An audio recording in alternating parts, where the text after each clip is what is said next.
معلومه غلط خالص، كل الناس مش عارفاها وفاهمينها غلط.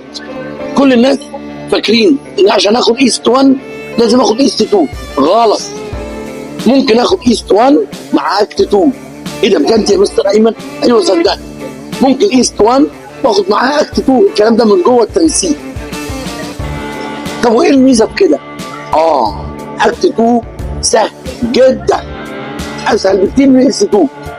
ناس كتير قوي بتضيع وقتها وتحارب في اس 2 وهو صعب فعلا. اكت 2 اسهل منه 100 مره. اكت 2 اسهل من اكت 1. يعني الماث مثلا في اكت 2 50 سؤال في ساعه، اكت 1 60 سؤال في ساعه. طبعا اكت 2 اسهل. اكت 2 كله اسئله سهله بتتحل بسرعه واسئلته متكرره. بنقعد نحارب في ايست 2، بينما من حقنا عندنا ميزه ناخد اكت 2 مع ايست 1.